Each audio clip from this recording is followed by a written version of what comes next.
നമസ്കാരം. കേരള രാഷ്ട്രീയത്തിൽ കത്തി നിൽക്കുന്ന സംഭവമാണ് കലിയുഗവരദനായ അയ്യപ്പന്റെ സ്വർണം കൊള്ളയടിച്ച കേസ്. കേസിന്റെ തുടക്കത്തിൽ സംഭവം മോഷണമെന്ന് കരുതിയെങ്കിലും കാര്യങ്ങൾ അടിത്തട്ടിലേക്ക് ചികഞ്ഞു കയറിയപ്പോഴാണ് തട്ടിപ്പിന്റെയും ഗൂഢാലോചനയുടെയും ആഴം പുറത്തായത്. ഇതിന്റെ പ്രതിഫലനം തദ്ദേശ തെരഞ്ഞെടുപ്പിൽ ഇടതുപക്ഷം അനുഭവിച്ചു.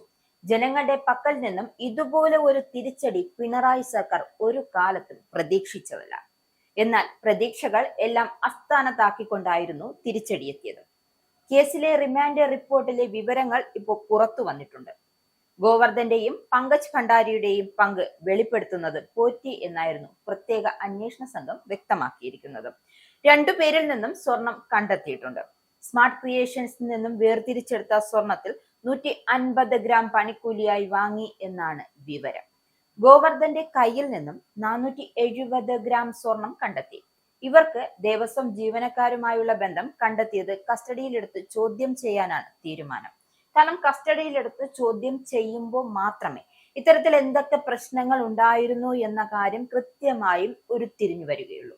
മുൻ ദേവസ്വം ബോർഡ് അംഗങ്ങളായ ശങ്കർദാസ്, വിജയകുമാർ എന്നിവരെ ഉടൻ തന്നെ ചോദ്യം ചെയ്യും. അറസ്റ്റിലായ പങ്കജ് ഭണ്ഡാരിയെയും ബെല്ലാരിയിലെ റൊദം ജുവലറി ഉടമ ഗോവർദ്ധന്റെയും കസ്റ്റഡിയിൽ വാങ്ങാൻ, അതായത് ഇരുവരെയും കസ്റ്റഡിയിൽ എടുക്കാൻ SIT അപേക്ഷ നൽകും. ലോഹപാളികളിലുള്ളത് ശബരിമല സ്വർണമാണെന്നറിഞ്ഞിട്ടാണ് രണ്ടുപേരും കൊള്ളയ്ക്ക് കൂട്ടുനിന്നതെന്നാണ് SIT വ്യക്തമാക്കിയിരിക്കുന്നത്. 474 ഗ്രാം സ്വർണം കയ്യിൽ കിട്ടിയപ്പോൾ കുറ്റബോധം തോന്നിയെന്നും പരിഹാരമായി ശബരിമലയിൽ സ്പോൺസർഷിപ്പിലൂടെ അന്നദാനത്തിന് മാളികപ്പുറത്ത് മാല വാങ്ങാനുമായി 20 ലക്ഷം നൽകിയെന്നാൽ മതിയെന്നായിരുന്നു പോറ്റി പറഞ്ഞതായി ഗോവർദ്ധൻ വ്യക്തമാക്കിയിട്ടുണ്ട്. പണം നൽകിയതിന്റെ തെളിവുകൾ ഗോവർദ്ധൻ SITക്ക് നൽകി.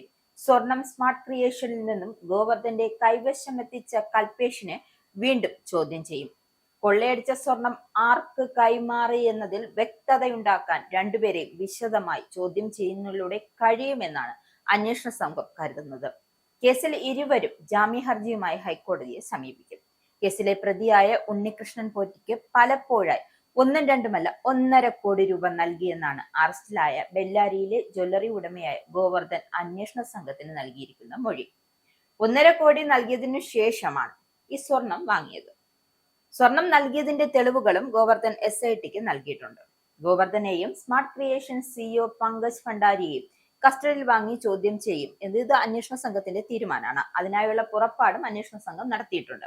ശബരിമലയിലെ സ്വർണ്ണപ്പാളികൾ ചെന്നൈയിലെ സ്മാർട്ട് ക്രിയേഷനിലുള്ള യാത്രയിൽ എങ്ങനെ ചെമ്പുപാളികളായി എന്ന അന്വേഷണമാണ് സ്ഥാപന ഉടമ പങ്കജ് ഭണ്ഡാരിയിലേക്ക് കുടുക്കിയത്. അതായത് ഈ ഒരു അന്വേഷണം നീളുന്നത് പങ്കജ് ഭണ്ഡാരിയിലേക്കാണ് ചെന്ന് അവസാനിച്ചത്. ദേവസ്വം രേഖകളിൽ ചെമ്പ് എന്ന് രേഖപ്പെടുത്തി എങ്കിലും സ്വർണമാണ് കൈമാറിയതെന്ന് അന്വേഷണത്തിൽ നിന്നും തെളിഞ്ഞു.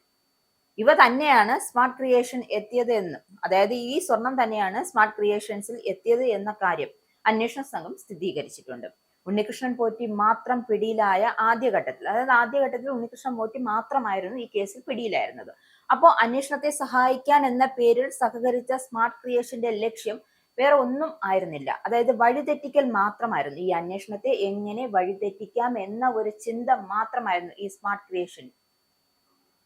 എന്തായാലും സ്മാർട്ട് ക്രിയേഷൻസും ശബരിമല ദേവസ്വവുമായുള്ള ഇടപാട് എല്ലാ കാലത്തും ഇടനിലക്കാരനായി ഉണ്ണികൃഷ്ണൻ പോറ്റി ഉണ്ടായിരുന്നോ എന്നും, അതായത് ഈ ബന്ധം മറച്ചു വെച്ചാണ് അവർ അന്വേഷണ സംഘത്തെ സഹായിക്കാനെത്തിയത്.